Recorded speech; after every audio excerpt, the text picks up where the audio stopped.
조재범은 고등학교 2학년이던 심석희를 상대로 3년여간 총 29차례에 걸쳐 몹쓸 짓을 저질렀다.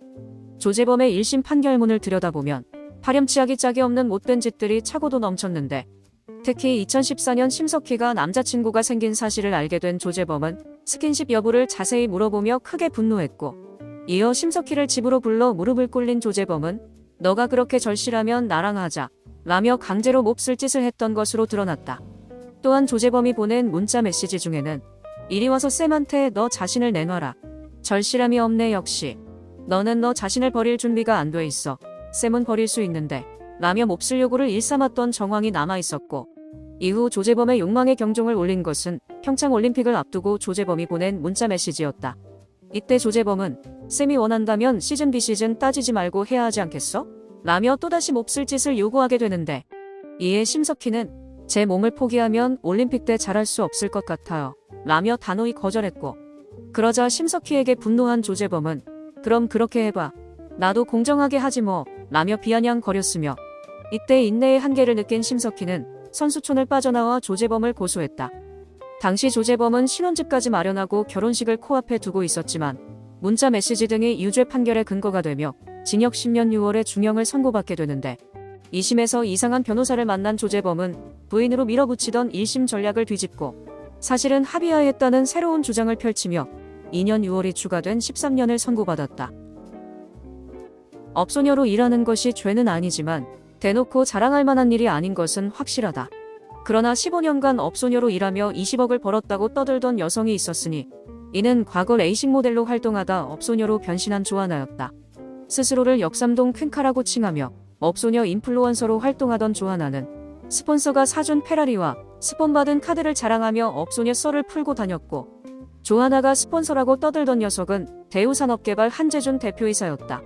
그리고 조하나와 사랑에 빠진 한재준은 조하나의 부친을 회사에 채용한 것에 더해 조하나까지 마케팅 전무로 취업시키려는 계획을 세우게 되는데, 이에 신이 난 조하나는 가짜 이력서를 만들어 한재준에게 보냈고, 이메일에서 조하나는 이거 쓰는데 2시간이나 걸렸어요.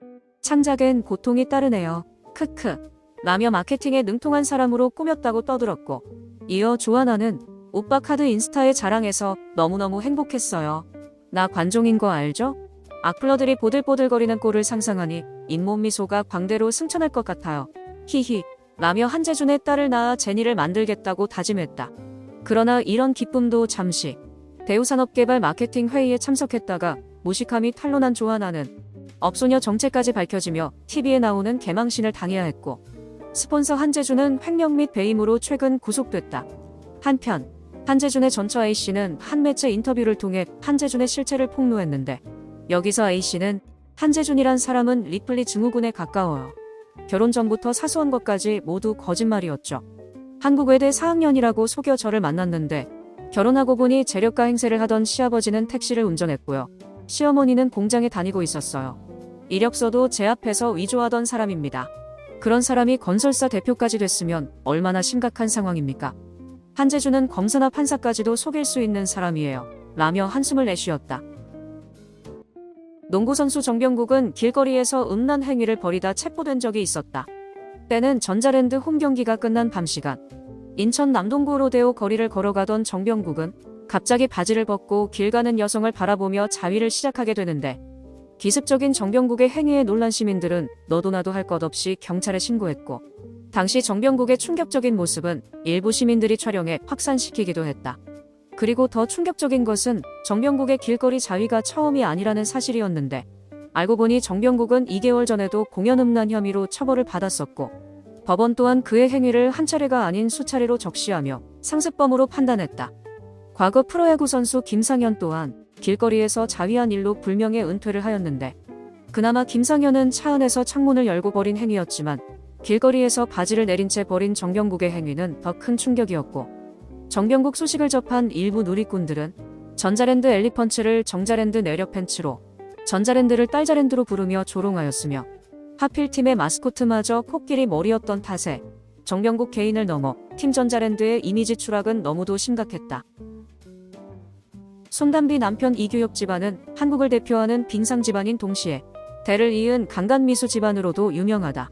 이규혁에 붙인 이익환 씨는 26세이던 1970년 일본 전지훈련을 끝내고 귀국하기 전날 밤 제1교포 19세 A양을 공원으로 유인한 뒤 몹쓸 짓을 하려다 미수에 그쳤고, 이 일로 이익환 씨는 징역 1년에 집행유예 2년을 선고받았다. 아들 이규혁 또한 일본에서 아버지와 비슷한 일을 벌였다. 이규혁은 일본에서 열린 스피드스케이팅 월드컵에서 성추문에 휘말렸는데, 당시 고교 선수였던 이규혁은 월드컵이 끝나고 열린 파티에서 화장실에 가는 일본 여자 선수의 뒤를 쫓아가 몹쓸 짓을 하려다 미수에 그쳤고, 이 일이 일본에서 대서특필되며 한국의 개망신을 선사했다. 이 집안의 하이라이트는 이규혁의 동생 이규현이다.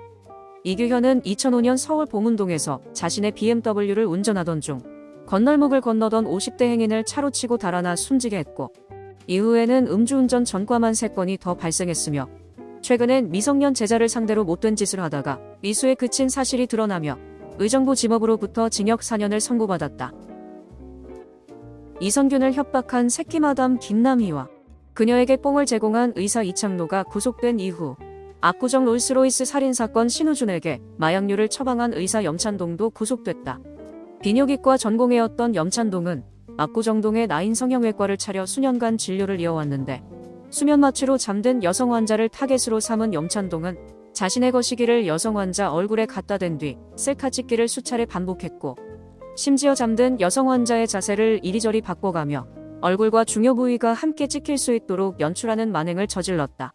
그리고 뒤늦게 이 사실을 알게 된 한 여성 환자는 충격에 못 이겨 극단적 행동을 벌이기도 했는데, 앞서 이 사건을 취재하던 유튜버 카라큘라는 구속영장 실질 심사를 받고 나온 염찬동을 향해 다음과 같이 소리쳤다. 당신이 의사야 그러고도? 당신이 그러고도 의사냐고!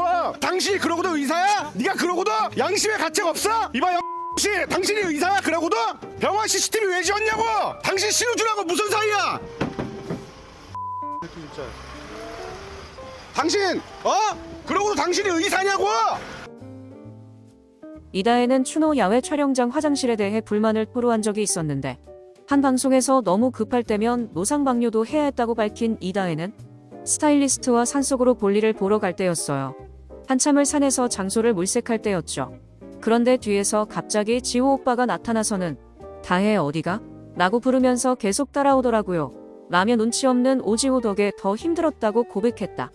그리고 추노에서 오지호와 키스신에 대해 이다혜는 포옹만 하는 줄 알고 촬영장에 나갔어요. 그런데 대본에 없던 키스를 갑자기 하자는 거예요. 라며 갑작스런 키스신에 대한 고충을 털어놨고, 알고 보니 촬영 전날 연출가와 술을 마시던 오지호가 포옹신을 키스신으로 바꾸자고 제안해 급조된 것이라고 설명했다. 그러나 키스에 집착하는 오지호의 행적은 이뿐만이 아니었다.